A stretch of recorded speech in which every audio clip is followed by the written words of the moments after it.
Welcome to the Guide to Movies podcast with Joe and Sean. I am Joe. He is Sean, and this is episode 54 of our acclaimed award-winning multimedia presentation we like to call This. Sean, how are you? I would like to say it's several award-winning. My mom and dad have both given this best podcast ever right after asking, "What's a podcast?" And so, but both of them have definitely given me those thoughts. So I appreciate that, mom and dad. I would hate to ask you what a podcast is because you're like, "What's a podcast?" Well, there's this one, there's this one. Here's my morning. It's like, yeah, what's a podcast? It's like, what do I have in my ears all day? You are the podcast king. Well, we have quite a number of news stories to get to today, and we'll talk a little bit about what we've been watching. We'll also incorporate the spoiler chat for the Tomorrow War that we were going to do this weekend, but we're unable to do. So thank you to everyone that kind of bared with us because I was traveling and we had fun doing that little episode last week. But it's so nice to be here for our regular Tuesday night chit chat, shooting the shit. It's always good. There was a hole in my heart last Tuesday, or a hole in my schedule, I guess, which is my heart as well. But yeah, it was always nice to just pop in and talk movie news. And then pretty much whenever like new movie news came up, I'm like, oh crap, we got another week to go until that. Yeah. I was intoxicated at Disney Springs, so I was a little upset about it, and then I got drunk. So whatever. There we go. All right, so let's jump in. First of all, we lost a kind of titan of the industry, a man responsible for a lot of the major films that are to this day kind of classics. Talking about Richard Donner. So, of course, Lethal Weapon we have to talk about. You have to talk about kind of ushering Superman. And really, I don't think there would be a superhero industry on film quite the way that we know it today if Richard Donner wasn't involved. Early on, back in the 70s, which is crazy. 78, was it? I believe so, yeah. Yeah, Superman, and then he, of course, the Richard Donner cut came out and all that. Multiple Lethal Weapons, Scrooged, Goonies too, right? Yeah. Goonies as well, yeah. Jeez. One of my big ones is the one that's less known is Maverick, where Mel Gibson is the gun card player. That's a great one. That used to be on like TBS all the time growing up. Oh man, I only know that I've seen the entire movie, but only in certain cuts and pieces from seeing it on TBS. Is that the one on a showboat? Yes, there's a big poker game on a showboat with James Garner. What a classic! It's great. Oh yeah, and of course, I mean he did 16 Blocks in 2006. I forgot. Oh, and Timeline in 2003. I forgot about that. Yeah, he had a great later stage in his career that just kind of like all of a sudden, like, a couple of movies, but he really like drove it in the end. Yeah, that's kind of crazy. I would not expect that from a man that's been around for so many decades. Like he just kept going. So unexpected loss yesterday, but our hearts go out to the Donner family. Indeed. All right, shall we jump into our spoiler chat of a movie that I think we both enjoyed based on our reviews? We definitely both enjoyed. I think I'm going to let you go for a bit because I don't think I loved it quite as much as you, but I still did enjoy myself without a doubt. I think I might surprise you. So The Tomorrow War is a movie that just came out on Amazon Prime Video inexplicably at this point, because I think the movie was destined or could have been destined to be a force in the July 4th blockbuster box office, because it just had I think my buddy's partner put it this way, that it was like for every like retired army dad, it's like that type of film, like, yeah, fuck yeah, get him. So The Tomorrow War is a really interesting sci-fi premise that essentially we have a war breaking out in 2048, I believe it is, and they are attempting, basically they're coming back in time to draft people from today, or really the end of this year is when it's set, to go and fight against an alien race. The premise for it was questionable originally. When originally announced, the previews weren't that great. But I watched this last week, and I texted Sean afterwards and was like, I really loved this movie, and I don't know if I'm just like being soft, if I'm in a good mood or whatnot. And then when Sean Chandler the next day told me that he loved it too and was afraid he was going out on a limb, I was like, okay, good. I'm in good company. Like, there's something with this movie. And since then, it's really kind of rolled that way. I think a lot of people, like you dropped an A for it. Darren's movie reviews dropped a 5 out of 5. Like, it's just been nonstop in that sense. It's a really good sci-fi action movie that I think fills a niche that we haven't had in quite a while. I really like Chris Pratt in it. I thought that he was exceptional, actually. The rest of the cast was great, too. Where I had ripped on Sam Richardson for Werewolves Within, I completely forgive him for all of the lines that he delivered wonderfully in this movie. There is literally a 25-second scene where he just yells, "Oh shit, shit, shit, shit, shit, shit, shit, shit, shit, shit, shit," and that was so funny to me. To me, it was just a really good movie. I really enjoyed it. It really filled the niche. Now, I watched it again on Sunday night with my friends that I was visiting in Richmond.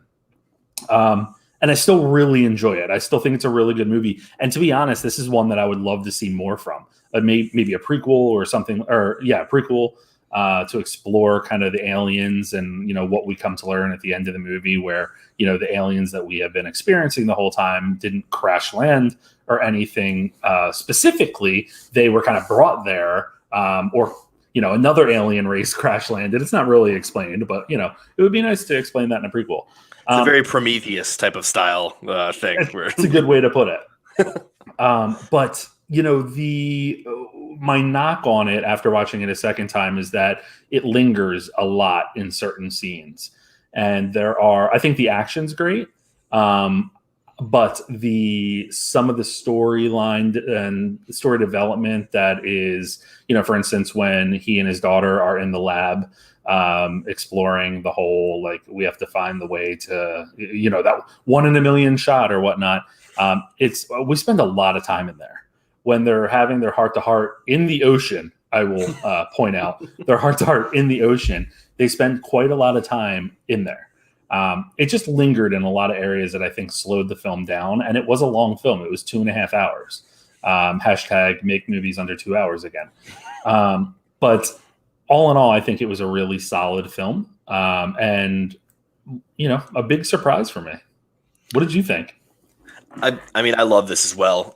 The action set pieces were spectacular. The creature design is probably some of the best I've seen in a very long time. Can I just jump in there real quick because I meant to mention this. The part with the aliens that I loved and why I think it was so dynamic and different was the aliens were shooting back. They were literally shooting these spike things back, and that made for such a totally different dynamic that was so neat and so different. But yeah, and they didn't explain it right away. All of a sudden, I'm seeing all of a sudden some of the soldiers getting fired backwards, and I'm like, why? Who is someone shooting them? What's happening? And then all of a sudden I realize, oh, they're shooting spikes this whole time. And I just, between the design, between the choice to reveal the design right away, which was absolutely influential to this movie, just essential to this movie, is to just be like, no, we're showing the aliens right away. They're jumping down the stairs. You see them completely, and there we go. And I just absolutely adored those sort of different types of action set pieces. I agree with you. The emoting scenes took a bit too long. They were a bit I don't even want to say annoying because they were fine. They were necessary. They were necessary for the process, but they just really took their time with them. And I think that this, though, even with those fake emotion moments, this has all of the necessities of a Hollywood blockbuster. Absolutely. And that's really what we like. I look at the critic score. We can look at Rotten Tomatoes. We can look at Metacritic. We can look at the audience score on Rotten Tomatoes. I usually hate doing that because it's always different, because one is always pissed off at the other, and they're always trying to trade which one's larger. And, the critics did sort of pan this, and I'm like, well, you know what? This is why we can't have nice things. Enjoy the Marvel movies that you complain about as well, and enjoy the Fast and the Furious movies that you complain about. Because here's the thing. This was an original type of movie that entertains and is fun.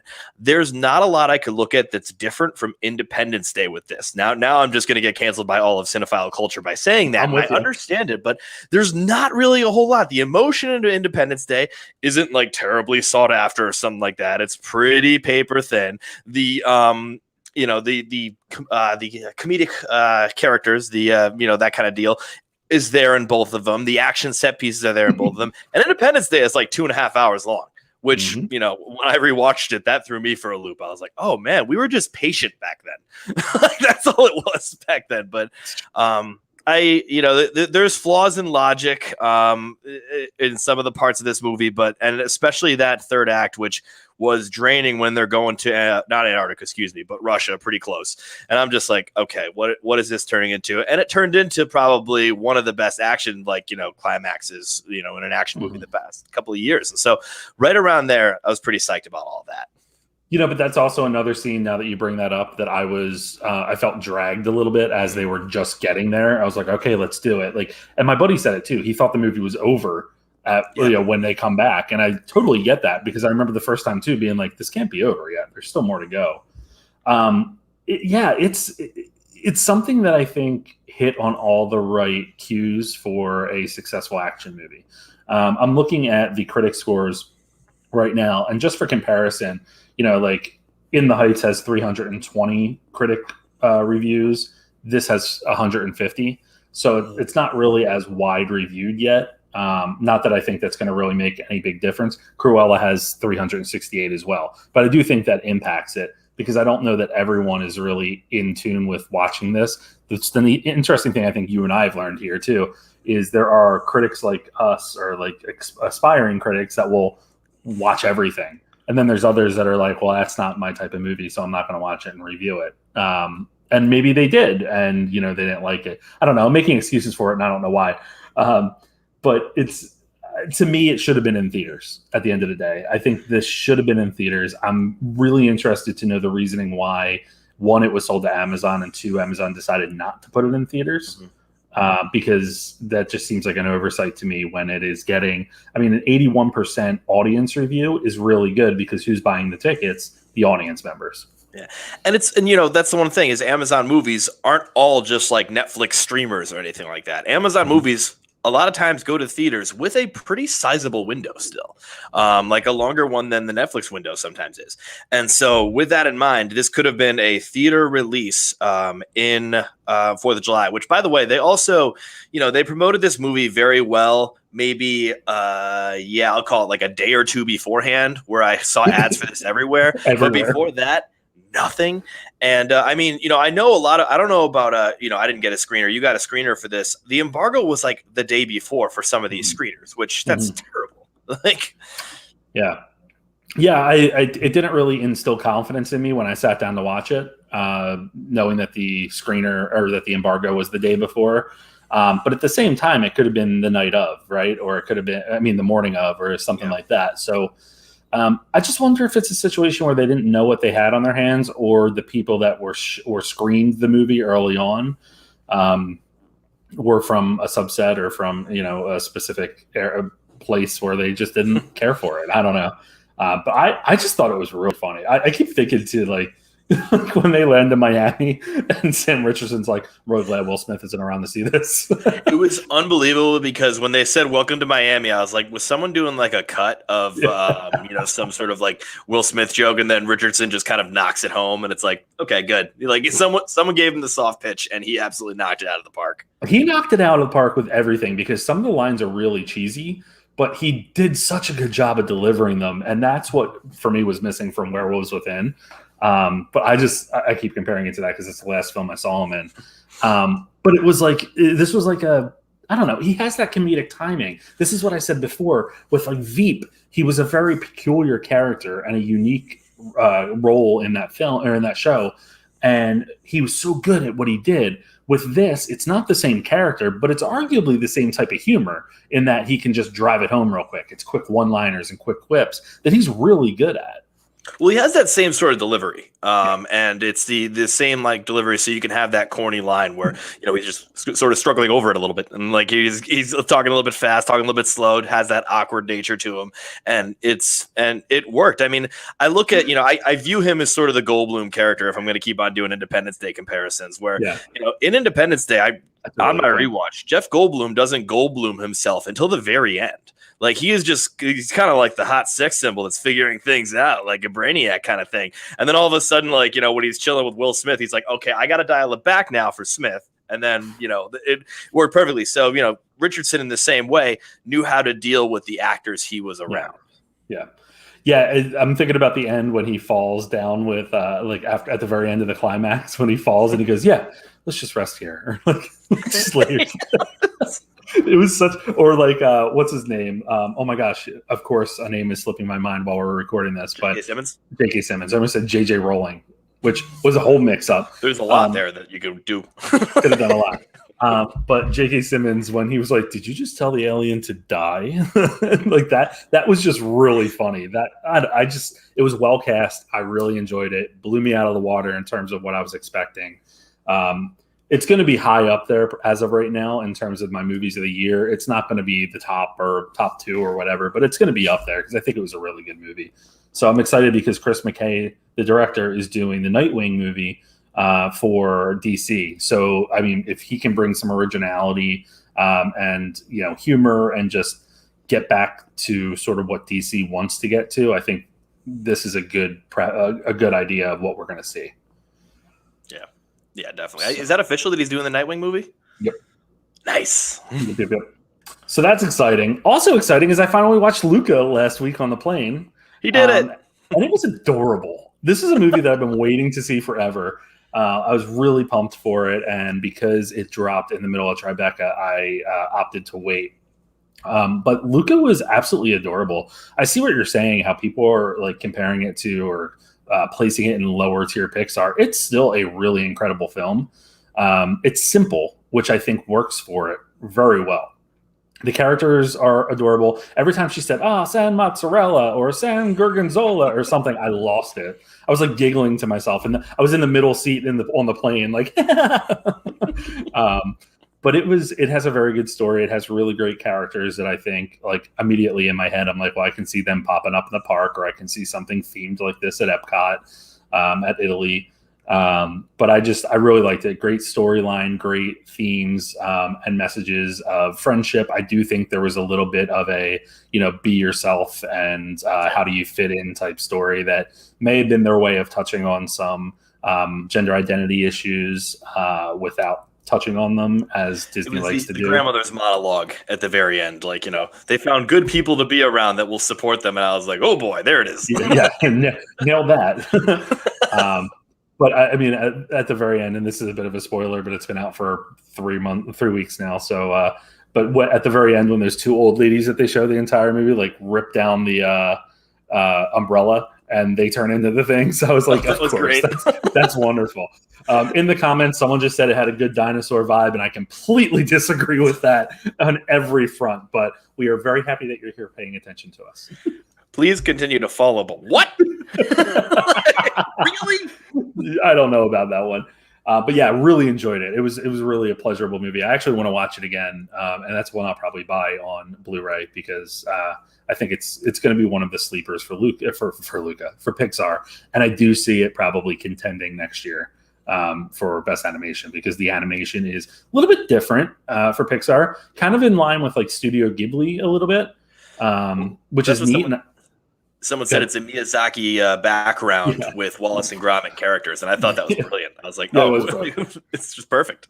There's also, now that you're of the TikTok world, there's a guy on TikTok that always acts like his Italian mother, and he's like, Jesus Christ, Georgie, get out of bed, and stuff like that. And people are telling him that he looks like the villainous kid in this movie, and it is the funniest TikTok because he's like, oh, Jesus Christ, oh, motherfucker. But he does. The villain was like I think I said this before on the pod, but the villain was this great like Disney villain where goofy the whole time, menacing at the exact moments where he needs to be, but then like whenever he was upset, his his sidekicks would like try to give him a sandwich, which I don't know. There's just such a lovely moment to that. Yeah, I want a sandwich, and I want a sidekick that will give me a sandwich. Exactly. I don't remember the character's name, but the big brutish guy without the arm. I thought he was an incredible character. He kind of gave me vibes a little bit in a weird way of yoo-hoo, big summer blowout from Frozen. I was like, is this like the brother or something? But he, oh my God, the way, especially at the end, the way that character kind of comes around and what he stands for was really impressive after how they had set him up in the story to be like the guy that was going to not be supportive. And, it just furthers my thoughts that this was their attempt at touching on gender identity and such. It was it was a small attempt, but it was there. I mean, there's the moment where he just sort of looks and he just says, how do you think I lost my arm? He's like, I came into the world that way. And it was sort of this moment where it's like, hey, this wasn't a choice. This wasn't an action. This wasn't that occurred. Like, this is like how I am. And so his acceptance of that almost right away was, sort of a fascinating I'm tearing up. I like legitimately am tearing up. Oh man, I need to watch it again. I think the cat needs to be a little bit more inclusive, though. Machiavelli was a little bit, That cat was a little dick. Anyway, you've watched some more serious films. Yeah, these are the furthest from animated films ever. I'm going to talk about my right now. I think what might be, and I got to give it a minute, but what might be one of my favorite films of the year in a moment.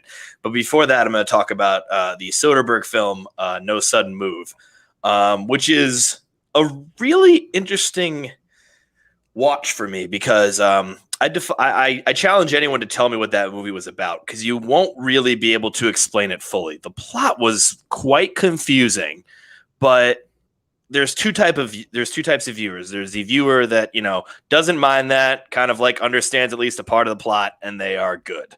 And then there's the people like Sam who needs to pretty much know each part of the plot, and so she's like, about 90 minutes in, she's like, okay, I've tried as long as I can. I'm going to bed, and so that was it. Like she sort of gave up on it, and honestly, I don't blame her. If you are someone that wants to know what's going on for the entire movie, you're not going to have a good time with this movie. If you're someone that wants to try and figure out and still fail at it, you're going to have an amazing time at this movie. You're going to enjoy it. Now, on a technical level, this was a blast of a film. It was beautifully done. Soderbergh just always knows how to make some great imagery out of something. He does experimental things sometimes, like taping with an iPhone or having Best Actor go last. But in all of those sort of situations, well done throwing that in there. It's going to stay with me forever. But even in those challenges, like you see something new. This is a more down the middle, like sort of 60s or 70s, like heist crime movie with a huge cast, including some people we haven't seen in a while. The one stand out for me is Brendan Fraser. We have not seen in a bit. And it was great to see him like kind of in front of the camera acting again, even though it was a pretty small part. But for the most part, it was okay. Just remember, get ready to be confused. And I truly don't know if they even know what that movie was about. I'm not watching it. Yeah, that's a turnoff. I know. I downloaded it for the plane ride back on Friday, and I was like, I don't know. And I ended up just like playing crossword puzzles. I'm like, I'd rather do that because I just had no interest, unfortunately. You really can miss it, unfortunately. It's just like you just like can miss this. I don't, blink and it's gone. This was like when I did the review, it was a very short review because there's not much to say about this movie. Yeah. And they didn't do much advertising for it either. Well, this was weird because this is not like the part of the HBO Max that also goes into theaters. This is like just like Soderbergh's like 700 HBO Max deal that he has, where it's just like all of these films for HBO Max, and it was just like something that like just does not get advertised, I guess. Yeah, it was weird. There was not many ads that I saw from this one, interestingly enough. But now I'm going to be talking about the one that a lot of people are talking about, and I'm happy about it. This is Questlove's documentary, Summer of Soul. And this is about basically it was dubbed, and this is just the easy way to describe it, even though it's somewhat incorrect in describing it this way. This was basically described as the Black Woodstock that took place in Harlem and had several different superstars, including Nina Simone up to Stevie Wonder, Sly and the Family Stone as well, and many others. But the footage on this was not discovered until 2017. And most people didn't know this concert even existed after 1969. And pretty much except for the people that were there. And no one cared about the footage. No one bought the footage. No one produced the footage at all. But it's filmed wonderfully. And so Questlove was kind of tapped to be to direct this, which is just strange considering he's never directed anything before. Right. But everyone's just like, you know what? He's probably talented. Let's put him on this. And so he was given it. He was like, you guys sure? He didn't even know what to do with it. I heard this in an interview today. And this on a podcast. On a podcast, of course. If I heard the interview, come on. With this, it's a beautiful concert. It's beautifully shot, and then it's intercut with stories of these artists and how they've had to deal with trying to break through in a basically a white musical industry, and how they've had to sometimes code switch, and how they sometimes refuse to, how they would get into politics, what politics was like in 1969 to have this music festival in Harlem, because 1969 things weren't going well.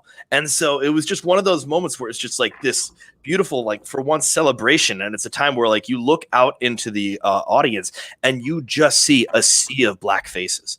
And it's awesome. Really just chilling to see. And they're either just they're enjoyed, or they're just hypnotized by what they're seeing in front of there. We have an extremely young Stevie Wonder who's just first standing up there singing, and then quickly gets behind, not a piano, drums. And he is drumming his heart out and everything. Then he gets up on the drumming stool, and there's his subtle guide that he has, who's probably shitting his pants, sort of, but just also wants to give the performance something great. This is on Hulu right now. I recommend everyone see it. I'm not a music fan. I know very little about music, but this was something that was truly wonderful to see. And the way Questlove intercut this, the way he edited this, it's great. They were really pushing this one a lot for screeners, and I remember thinking this must be really good. There must be something really good to this. And it was one of the ones that I didn't have an opportunity to watch during Tribeca, but I've heard great things. When I read your review later tonight, I was like, look at him go. And someone else I follow, I can't remember who it was, also was singing about it and said the same thing that you did, that they weren't a big music fan, but really enjoyed it and really actually loved the documentary, which is interesting to me given that we talked about the Sparks Brothers, and that was kind of a tough one for those who weren't familiar. So I'm just really intrigued now and kind of want to check that out. Yeah, I'm thinking the runtime of Summer of Soul was a little bit less, but also just they kept it in a more compact lens, where even though they were talking about they'd go into Stevie Wonder, they talk about Stevie Wonder and how he was dealing with the music, him putting himself in the narrative of the music industry, and then him getting into politics. But it would still all be it still felt like you never left the concert, which that's kind of impossible to do, but works. Yeah, that's awesome. I love that. All right, shall we leave the concert to go to news? Let's do it. All right, first up on our list here is a Star Wars story. That is not what it's called, but Rogue Squadron, which is one of the next Star Wars movies, if not the next Star Wars movie that's gearing up to come out, is targeting a December 22nd, 2023 release to be directed by Wonder Woman 1984's Patty Jenkins. It has found its writer in Matt Robinson, who is the man who penned the scripts for Love and Monsters, The Intention of Lying, and other films, and an upcoming film that I can't remember, actually, now that I just said that.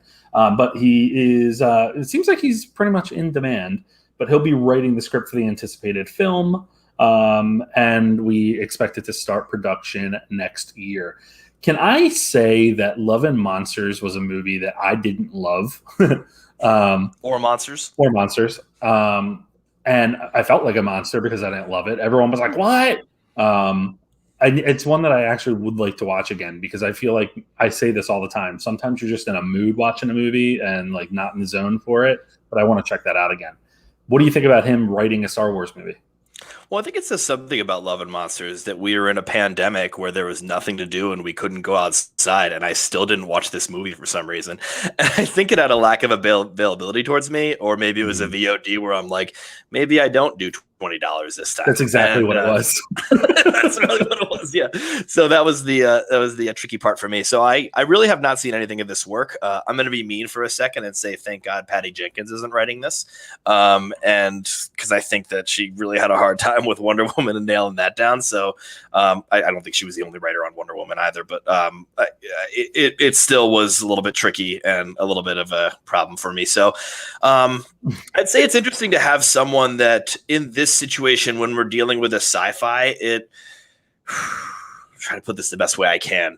It is better to have a different director and writer for a sci-fi. I think the collaboration is needed because when you got the one guy, I know some of you love him and he is a lovely person, George Lucas, but like when you have a guy that like is just like, working with just himself and like, that's it. Sometimes things get a little bit lost in the translation. So when you have someone else there, you can collaborate. It can be a little bit interesting, but I can't speak for this gentleman's writing, except for The Invention of Lying was a weird fucking movie. Very weird movie. Speaking of weird movies, I'm going to jump around a little bit because Zack Snyder is going to be making a sci-fi fantasy movie called Rebel Moon for Netflix. It was announced today. What's interesting about this and how it links to Star Wars is that it was reportedly a redesigned pitch for a Star Wars movie, in a way. So the story is set in motion, quote, when a peaceful colony on the edge of the galaxy is threatened by the armies of a tyrannical regent named Belisarius. Desperate people dispatch a young woman with a mysterious past to seek out warriors from neighboring planets to help them make a stand. Sounds familiar? Snyder cites Star Wars and Akira Kurosawa as the influences. That's the Star Wars, buddy. Kurosawa's Star Wars. But he said, quote, it's my love of sci-fi and a giant adventure. My hope is that this also becomes a massive IP and a universe that can be built out. I've spent the last 2 or 3 years building out this universe. Every corner has to be painted in. I've been doing designs, constantly drawing, and really cultivating its fertile ground to make this world fully realized. So Netflix saw the word franchise and was like, sign me up. They're always trying to build one. They are building another one of Zack Snyder's franchises. Yeah, with Army of the Dead. So I would love to see another like intergalactic sci-fi movie. I think so many studios probably didn't go that route or haven't accepted pitches or anything because of how monumental Star Wars is. But not only Star Wars, I mean, you have Star Trek as well. And they've always been the 2 big ones that are competing. Sure, you've gotten little ones here and there, but Battlefield Earth wasn't really, going to take off for a while. That's the one you reach for? I was trying to think of a bad one. It was very easy. I guess that's it. Yeah. That's a good one. But hey, I'm interested in this. I'll check. It's Zack Snyder. I like Zack Snyder. Didn't like Army of the Dead, but hopefully this is redeeming. He is writing it. He's, of course, directing it and co-writing it, as well as producing. And he will be co-writing it with the Army of the Dead screenwriter Shay Hatton and 300 co-writer Kurt Johnstad. So, kind of crazy. Yeah, I mean, I read an article about this really fast, and I thought it was Zack Snyder making a Star Wars movie, and I just said, well, that's how the Civil War starts. Because honestly, like, the 2 most divisive things on the frickin' planet are Zack Snyder and Star Wars, and I'm like, we're going to have a 4-quadrant nightmare on our hands. He literally said a month or 2 ago that he wouldn't do a Star Wars film because he wouldn't survive. I can't imagine how you could. I mean, this nation would not survive. We would just lose our minds. I mean, I do, I don't think, I kind of like Zack Snyder. I like his passion. And I guess that's like a way of like, I like that he tries. No, I like how much he like really looks into, looks into a movie and gives it his all, even if the product becomes a little bit messy. I think he still does like something interesting with it. He does something great with it. He really puts like a lot behind it, a lot of research, a lot of thinking about it. I'm obviously thinking of the Snyder Cut right now, where you just see that there was just so much that he put into that was just really great and like into that world. I think that it's great that we have this like different type of world. Like a different sci-fi movie, an original sci-fi movie. Let's hope it looks original, because honestly, like you look at some old Kurosawa movies and Star Wars ripped those off like intensely. And so if he's saying like, I'm going to do sci-fi with Kurosawa, I'm like, okay, wait a minute. Like, this is, I don't know how this goes, man. Like, that's going to get tricky. But granted, you could still take from an amazing filmmaker and it could look different. The plot's looking the same. Just hopefully there's some way that this doesn't turn into Vanilla Ice, Ice Baby versus Queen and Under Pressure. And it's just like the doon doon doon doon doon doon ding ding. I don't want that to be what this turns into. I don't think it will, but God bless you, Snyder. I want to see a sci-fi from you. It's going to be cool to see. I really like the idea that he is so good at fleshing out stories and such. I worry that it doesn't always translate to the screen. I think there was a lot in Army of the Dead that was left off screen, even though that was a 2.5 hour movie. And of course, it took a 4 hour movie to get the full Snyder Cut out. Granted, it was originally going to be like 2 movies and all that stuff and, whatnot, if not 3 movies. But I just hope he has some guidance and some support in that, in terms of like Netflix saying, hey, this seems really good. Like, we're really behind this. Plan 3 movies if you want. Like, here's the funding for the 3 movies. Go for it. Or 2 movies or whatever. So that he's not trying to do too much in one that ends up undercutting the actual IP. That's always my concern with him. I mean, and that's what I worry about with Netflix is they, the common thing is like they answer the phone like, well, Netflix, you're greenlit. And they're just like,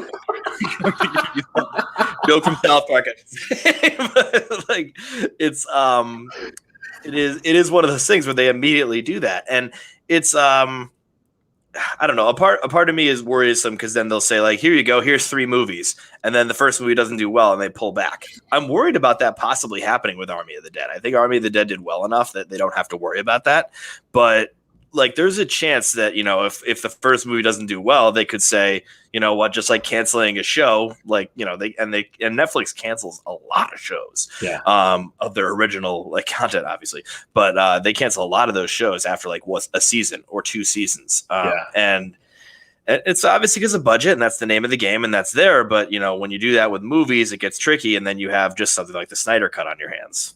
Yeah, but what's funny is I think that this is getting into a larger Netflix discussion, but I think that they're a little bit more free with the money that they put towards the original films. And one of the reasons I say that is, let's jump into this story. Charlize Theron is going to be starring in The Old Guard 2. That movie didn't blow the socks off of everyone, and it didn't really do that well ultimately in comparison to a lot of other stuff on the streamer, but they're making Old Guard 2 with production reportedly starting next year. The other side of the Charlize Theron story is that there's a spin-off of her Fast and Furious character Cypher in the works, so that's happening. If you thought that series was coming to an end, you're fucking stupid, because that's never ending. But anyway, back to Netflix. I don't know. I think that they know. I think back to some of the original stuff that they cancel, right? And so thinking about like Glow was one of the ones that they kind of like cut off too soon, and we still haven't gotten the 3rd season of that, correct? Well, no, that's what they did, unfortunately, is they said, hey, you have 1 more season and then you're done, which I think is a respectful, perfect thing to do. I think that's awesome. They filmed about 3 days of that season. COVID hit, and then a couple of months later, Netflix said, you know what? No more season 4. And it's... With a series like that, I totally understand. Well, not a series like that in particular, but with series in general, I understand they have this like 3-season rule now, because they did get a little crazy when they went to, House of Cards went to season 6, and of course had some turmoil that was not of their own making. Orange is the New Black went to what, season 7? I think. So they did go on long. Of course, Stranger Things is entering season 4, and I think it's getting a season 5, so that kind of bucks the rule. But I don't know. I think with films like this, I think with Snyder in general, he has enough of a following that he's going to be a draw, and people love Army of the Dead. Wasn't my favorite. But it still, I think, did well enough that you're going to see they're already investing in the prequels and stuff, and a potential prequel movie and a sequel anime series. I think I thought it was the other way around, but Might be it the could other be way either around. one.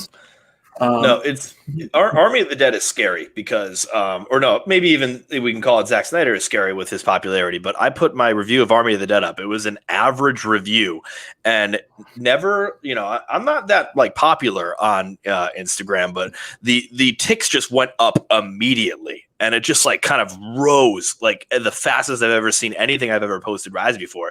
And it's like, did I put hashtag Zack Snyder, and that's what caused this? Because holy shit, it's crazy. It's crazy. And that's what happens anytime that I post or I see a post about Vanessa Kirby. The next story is that she's going to be starring alongside Hugh Jackman and Laura Dern in Florian Zeller's follow-up to his Oscar-nominated stage-to-film adaptation, The Father, which is titled The Son. It has no relation to the story of the father, but it focuses on another different family dynamic. And the story essentially centers around a man, played by Hugh Jackman, who sees his life turned upside down when his ex-wife, Laura Dern, shows up with his troubled teenage son. So obviously the son, focusing on some sort of troubles with the son. Kirby is going to play Hugh Jackman's new partner. I about had a coronary when this news broke. I was losing my mind. I got multiple messages from multiple people being like, oh no, Joe, did you see this? I think you said that this was like, I forget what you said specifically, but it was like crafted. This was crafted in a lab for you. There it was, yeah. This news was crafted in a lab for you. I love Vanessa Kirby. I think she's a phenomenal actress. Just saw her in Italian Studies or at Tribeca. Didn't love the film, but really loved her performance. So I'm excited because this was already a movie that I was looking forward to. One, because I love The Father, and it was one of the best films of last year. Two, because the casting of Hugh Jackman and Laura Dern is just wonderful. Two of my all-time favorites. And then adding in Vanessa Kirby, be still my gay heart. Your thoughts? God bless you. Yeah, like I don't know how I'm gonna. I'm also happy about all this news, but I don't know how I can top you for it. I will say that this will be like the interesting test for all of these actors, because I think they all have these unique different energies, and I don't know if those are the energies that are required for this type of film or not. I don't know which ones are needed. This is going to be, I believe, this will be the interesting sophomore film for Florian Zeller. But shout out to that. I love that Florian's just able to do his own plays, and then he just like makes them into movies and writes them and directs them. It's like, what a boss! Like, who else could do this? This is insane. I know. It's great. And so, the fact that The Father was just this absolute, I almost said this absolute smash hit. That is not the case, but it was like, in terms of quality, it was an absolute smash hit and just wonderful movie.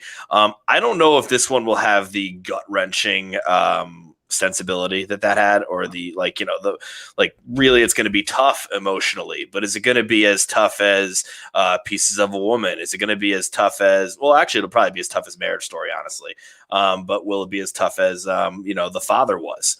I don't know all of the events in this film, but honestly, it just does seem like this is a great group of actors, with someone who's right now high quality in both direction and writing, and has a great film last year to prove it. So I'll be psyched for this one. So I'm just looking that up because I wasn't sure exactly what's going on with the son in this. The young man is troubled, distant, and angry, playing truant from school for months. Peter, who is Hugh Jackman, strives to be a better father, searching to help his son with those intimate and instinctive moments of family happiness. But the weight of Nicholas's condition sets the family on a dangerous course. That could be interesting there. That could be heartbreaking. There's so much, like, I mean, respectfully, where my mind went was either one, like some sort of like mental illness, two, went into school violence. Honestly, that's immediately where I went. But maybe that was because I'm like still reeling from Mass. Damn it! Don't tell people. Oh, sorry. No, just Mass on Sunday. Massachusetts gun law. That's not great. I don't know. but yeah, I don't know. I'm really interested in that movie. I think the cast is great, like, and good for him for being able to secure that cast because, Laura Dern we know can play anything really. Hugh Jackman, I think this will be maybe his biggest test in terms of the emotional strength of a family. I'd say with him, well, emotional strength of a family, yeah, but Bad Education was one where this guy knows how to really dive into something deep and dark, and there's something to mine in there with him, without a doubt. And then Vanessa Kirby just watched the first 30 minutes of Pieces of a Woman if you need any convincing them what's going on. Whew. Oh, man. Did you happen to see the Instagram stories of one Sir Hugh Jackman last night? I heard about them, and I'm choosing to ignore them. But yes, we can talk about them. Oh, we're going to talk about it. Talk about it. Hugh Jackman was photographed or posted a photo with Kevin Feige from Marvel. Of course, people are losing their goddamn minds. Boss Logic, who makes a lot of the cool imagery and stuff, made a poster for Wolverine, like just with like the claws. Wolverine 3, I guess, essentially. So there's a lot of talk. There's been rumors for years of like whether he would reprise his role, because I guess if they're opening up the multiverse, they ultimately could bring some of those X-Men in, which would be kind of cool. But Hugh Jackman, as you said when I sent you this, Hugh Jackman has said multiple times that he's done with that. But I like the idea that maybe he's in a Star Wars film. And this, because like Feige's kind of getting in charge of the Star Wars universe too, and so like this is just him being like, I don't know, a stormtrooper somewhere or something, and that's them screwing with him. But is Feige in charge of the Star Wars universe? I think he's angling for a film or something. Oh, that's what it was. It was it was a group of films, but I think he wanted to do like his Marvel thing with the Star Wars thing, or I think Disney wanted that because that's some good press right there for Star Wars. Absolutely. But yeah, that will be interesting to see where that goes. It might just be like the ultimate troll. When I saw that picture, I was like, I feel like this is an old picture. But the internet lost its mind. So, that will hold them over until Loki tomorrow when we have 84,000 theories pop up after episode 5. This is the problem with a 3-day weekend. I forgot Loki's tomorrow. Oh my goodness. I won't tell you where I was sitting today, where I remembered that tomorrow was Loki. But I'm very excited about it. I'm also excited about Transformers Rise of the Beast, as we covered 2 weeks ago on our podcast. And we do have some additional news here. Ron Perlman has been tapped to voice Optimus Primal, leader of the Maximals, in the upcoming Transformers Rise of the Beast. This is not his first time voicing Optimus Prime or a version of that in the animated movies, I believe it is. Or even animated series, not totally in tune with those. But the film's reportedly going to be set in both New York City and Peru, following a new-to-Earth Optimus Prime in his 90s G1 robot form. And in the Heights, Anthony Ramos will star alongside Judas and the Black Messiah's Dominique Fishback. Creed 2's Stephen Capel Jr. will direct, aimed for a summer release of next year. Peter Cullen will once again voice Optimus Prime. So this is going to get confusing for people not familiar with Beast Wars, but there's Optimus Prime, there's Optimus Primal. And Optimus Primal is, again, of the Maximals in Beast Wars. I'm excited for it. Once again, have to say Anthony Ramos is an absolute stud, and I can't wait to see him in this movie because I saw In the Heights again last week in the theaters. But very excited for this news. You saw In the Heights last week in theaters, and you also texted me when every song came up. And to the point where when I fell asleep and I woke up to like 3 or 4 texts from you, and I was just like, is something oh no, he's just texting about In the Heights. I mean, I love this idea. I will tell you, Sam was wanting to edit you when you had the note out there, the big news that said Ron Perlman is voicing Optimus Primal, and she was just like, I think Joe has a typo. And it's like, I looked over, I was like, no, there's an Optimus Primal and an Optimus Prime. And then she started pretty much like, deleting all our wedding plans. So, I will say that Sam's probably correct, because like 8 out of 10 times there is a typo of some sort. There we go. Okay, I didn't actually see. I read it fast too, so I don't even see it. So you're good. But Optimus Primal, like I never knew this about Ron Perlman, that he voiced Optimus Prime. So that's, he's good. He's at home. That's pretty cool.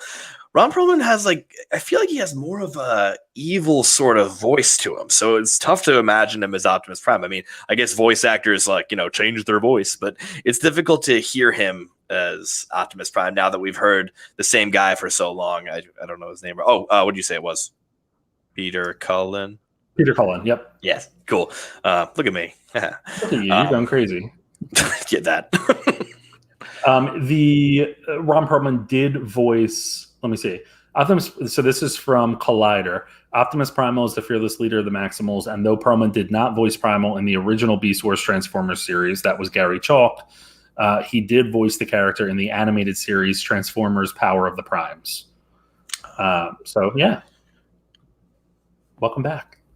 Love to see him back here. Someone who's good with the role. They're bringing in, new blood for the live action characters, and for the voice characters, they're bringing the good stuff. I like it. It's some casting that I'm very excited for, and there, of course, probably needs to be. I wonder if there's going to be anyone more added to that cast. But one freaking cast that will not stop growing is Knives Out 2, and apparently through set photos, Ethan Hawke and Jada Pinkett Smith have been added to the cast of this Netflix film that just has too many people at this point. Like what? I'm still being stubborn here that this was not officially announced by the movie, right? Correct. So I'm not saying they're not in it, and I'll be looking forward to them in it, if it happens. I'm just saying that, maybe they were just they're friends with Craig, and they just wanted to be like, hey, Daniel Craig, how's that Bond thing going? And he's like, shut up. And then, they leave. If it wasn't being filmed in Greece and we weren't in the middle of COVID protocols all over the world, I would agree with you. Well, I can explain Ethan Hawke with that because he was probably doing some 10-hour Greek play across the way and just just some weird shit. But no, I mean, it's tough because obviously we're all getting sick of the Knives Out casting, and at the same time, just finding out Ethan Hawke is going to be in the Knives Out sequel just puts a little flutter to my heart. I'm just so excited about that. Jada Pinkett Smith, I don't know much material on. I'm pretty ambivalent towards, but right on. It'll be cool to see some interesting people there. I just think this is getting crazy. I mean, we need to stop with all this. I think, if I'm not mistaken, the photos of them, or at least of Ethan Hawke, were taken down off the internet after they were first posted. So it might be a secret, Who knows? I'm so worried about that movie. Well, you didn't love the first one, right? I didn't love the first one, but not because of the cast. Yeah. And I think that the cast for this is just really blowing up, and it's a lot to balance. You're right in what you said a couple weeks ago that they are filling certain slots in terms of the type of characters and type of actors that they're bringing in. But I just don't know. I'm worried about it. Yeah, I mean, I'd like to. What I've been doing is sort of imagining what it would have been like with the first Knives Out, where it's just one day we would have got Jamie Lee Curtis is going to be in Knives Out, then it would have been Don Johnson is going to be in Knives Out, furthering the Don Johnson's, and God bless you. I mean, hey, I'll go with it. But no, I mean, I think it's one of those things where when we have the Matrix movie, or when we have a Marvel movie that's coming out a while ago, they announce the entire cast, and we see the Rotten Tomatoes picture with 800 names, 400 of them we know and 400 of them we don't, and that's usually how it should be. And instead, Knives Out 2 let it bleed out. Now, who knows why they did? Maybe it was a publicity stunt, most likely the case. Maybe names were leaked out as they went, so they tried to stay ahead of the news, except for these last two. Truly, I don't know what it was that made it this way, but I think they kind of annoyed the general public, and then we lost interest. By the time Ethan Hawke is in a Knives Out movie, that should be huge news, and all of us were like, okay, dude, whatever. We're done. It's just so weird. I don't understand. You're talking about budgets for Netflix films? Hello, this budget has to be monumental, and there's already a third one in the works. Come on here. This is getting annoying. I forgot they're going to Netflix. Oh, that still kind of bums me out too. Yeah, hopefully it's a theatrical release as well. Better be. But Final story of the evening, which is one that broke a little bit earlier today, which is really exciting to me. I read this and was like, oh, fuck yeah. Judas and the Black Messiah. I'm going to read this straight from Deadline just so everyone's aware, so I get everyone included. Judas and the Black Messiah, director, producer, and co-scribe Shaka King, producers Ryan Coogler and Charles D. King, and star Lil Rel Howery are collaborating on an untitled original movie centering around an American political insurrection. Was that ever to happen? So I'm so pumped for this. I don't know what it's going to, so I can't figure out if it's going to be like a kind of like a retelling of what happened in a way on January 6th, or if it's going to be, fictionalized in some way. I kind of hope the latter, but I'm really pumped for it. Yes, I mean, obviously both of us love Judas and the Black Messiah. I think it will age better than any of us realize, because there were a lot of people that had like these tiny nitpicks with this or these tiny nitpicks with that with the movie. And hey, that's cool. I love people picking apart movies, honestly, like go for it. But I just think that this one really was like altogether an extremely well done movie. Okay. This is going to be one where they have to walk on more eggshells than before. And, I guess they kind of nailed it by having their, like, not their first movie, but their first movie altogether being about, basically the leader of a Black Panthers chapter. And that's already a very complicated thing to do. But this is a complicated thing to do that happened very recently. One of the things I just thought of with Lil Rel Howery there, I don't know if he'll be the lead actor in this or they'll have someone else be the lead actor of this. But if you tell this story through the perspective of some of the guards, of the Capitol, possibly. There was a story of it. One of the black guards that I want to get his name so that I do him some service. Is it the one that became Sergeant of Arms? I believe so. Yeah. But I remember that was the one where, like, I remember that whole thing. And if you surround it with that, I think you put some importance to this. You don't make it as grand of a scale, because I think you put it as grand of a scale and we lose something. Because guess what? We've all seen it on a grand scale. We've seen them climbing on the news for the past year. We've seen all of that. So, like, put it on the grand scale if you want. You're making your movie. But, I mean, if you put something personally on how it impacts somebody that's truly been hurt by this, like truly been destroyed by this, and that's exactly what, I think should be done with this. Hey, once again, do your movie, but I think that would be great. Yeah, I'm glad that the team's back together, because I think that they obviously have a good partnership in terms of producing a film and getting a film to screen and making an impact with the story. So I really am excited that they're tackling something that's, I meant said a little more relevant, and that would have been ignorant. It's because Judas and the Black Messiah is ever relevant and necessary. But I guess something that is an open wound that recently was opened, I should say, in terms of the insurrection and stuff. Wow, it's going to be crazy. But no other news stories broke tonight, which is kind of crazy. That usually never happens to us. I was wondering, like, did you want to talk about Megan Fox wanting to be in a Marvel movie, or just like? We just did. You just did. Sounds good. Sure. I'm okay with it. I don't know. I mean, so Megan Fox is like a whole nother conversation, because she kind of got blacklisted. She did get blacklisted after the Transformers movies. She did Jennifer's Body, which became a cult classic. She's popped up in the Teenage Mutant Ninja Turtles movies. She just has another film either coming out or just came out, Till Death, I think it's called. Might be wrong, but people are saying it's really good. Do you know what I'm talking about? I actually don't know that one. No, I was trying to think about it, but it sounds familiar.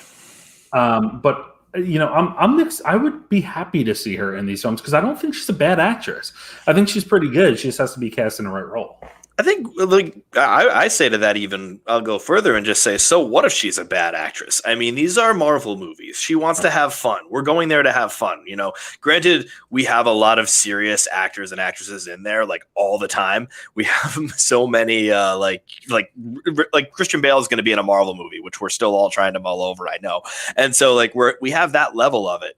but you can be in a Marvel movie and, be someone that, basically has been in lower tier movies, has been considered as a lower tier actress, whatever that means. If they're in lower tier movies, it's tough for them to shine anyway. And so that's kind of why I wanted to talk about it for a brief moment, because I'm just thinking, let her into a Marvel movie, because Marvel movies are fun, and let's have some fun with it. I mean, that's what I say. Yeah, what's funny? I'm going back to looking at her IMDb, and after the Transformers movies, Revenge of the Fallen being the last one that she was in 2009, she did Jennifer's Body in 2009, which was the cult classic I mentioned. She did Jonah Hex, which kind of tanked. But, she did Friends with Kids. She did The Dictator. She provided her voice for Robot Chicken DC Comics special as Lois Lane. She did This Is 40. She did the 2 Teenage Mutant Ninja Turtles movies. She was on New Girl for a year. And then she did a bunch of other movies Above the Shadows, Zeroville, The Battle of Jangzari, Think Like a Dog, Rogue. She's Till Death is the one I'm talking about now, or was just mentioning. And then she has already completed Midnight in the Switchgrass, Big Gold Brick, which come out in the next 2 years. She's providing a voice in Naya, Legend of the Golden Dolphin, and then pre-production starting on Aurora, where she is Aurora. The story of a female astronaut stationed in outer space to monitor solar storms that endanger Earth. She discovers shockwaves from solar storms are bending time. Seems like a lot of people are cashing in on her right now. Yeah, it's kind of crazy. That's pretty nuts. So it's funny because we're talking about her kind of as like the B tier, but she's being, she's jumping into all this stuff. So, man, Megan Fox. Remember when she was told like she wasn't being sexy enough or something in Transformers? I won't remember that whole story. I don't remember that story at all, and that's baffling to me though. Michael Bay apparently is not the greatest person in the world. He doesn't strike me as someone who would be. Oh, man. Well, let's talk about what's coming out this week. Quiet week in terms of releases, but the 3 to mention, of course, Black Widow is coming to theaters and Disney Plus Premier Access. Are we seeing that this weekend? Joe, are you planning on seeing that with anybody this weekend? I have to say that people probably think that we have this all like written out as a bit, and we never do. Do they? Well, because you were just like, Joe, like you're reading it or something. But yeah. So I will say Joe is coming to Connecticut. Ladies and gentlemen, the Guy at the Movies podcast with Joe and Sean.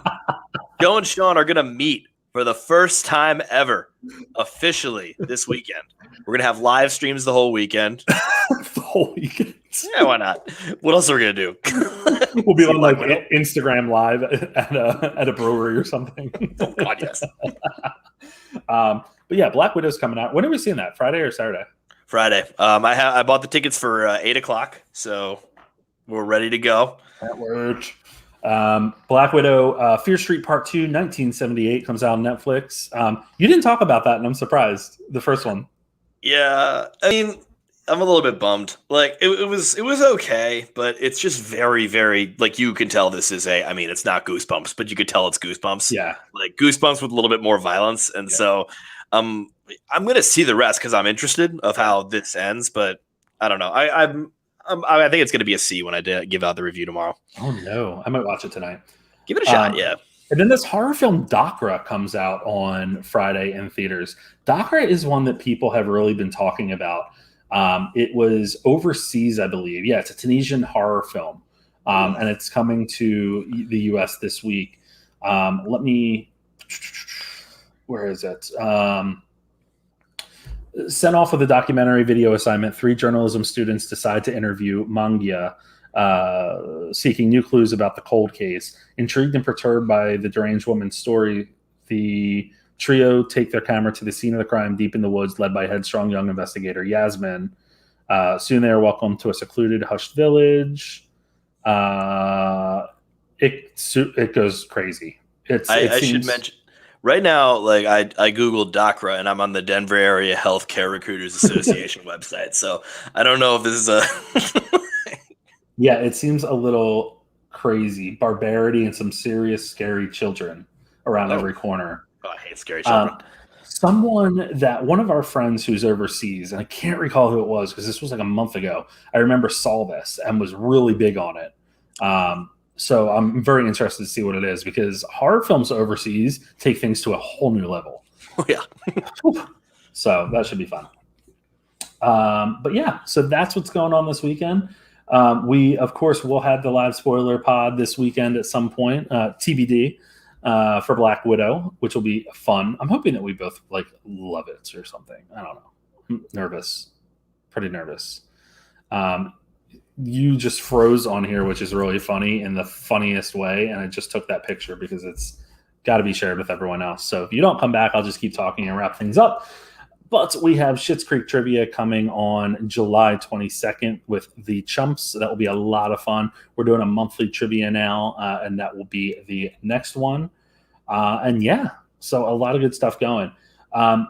You can find Sean at Math Teacher Movies on Instagram. He is also new to TikTok under the same name, so be sure to check that out. He does Awards Watch with Math Teacher Movies on GuyAtTheMovies.com every week on Mondays. Obviously, this week came out today just based on some the holiday and stuff and some other stuff going on. And in addition to that, I'd also like to share that Big Brother 23 starts tomorrow night, and Pop Goes to the Movies. Liz will be recapping Big Brother for us once a week on Fridays, but as you know, at that show, it goes nonstop throughout the summer. I think about 70 to 90 days. I can't remember the full length. But you can catch all of the happenings and craziness there, and we'll be talking about it. So it will be a lot of fun. Check out the preview of Big Brother 23 on GuyAtTheMovies.com currently.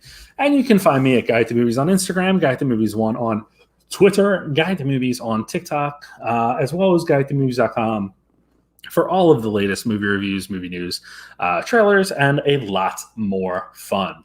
Listen to this podcast wherever you get your podcast. Leave us a review. Hit that subscribe button. Like us if you do. I think you probably like us if you're listening to this right now. It's been 54 episodes. If you don't, let us know. We're always open to suggestions and always looking to transform this into better content moving forward. Always continuing to improve because we love what we do and we love bringing this all to you. So we have some fun stuff down the road that will be coming your way. But until then, we will see you all this weekend when we're talking Black Widow for Marvel's return to the movies. Take care.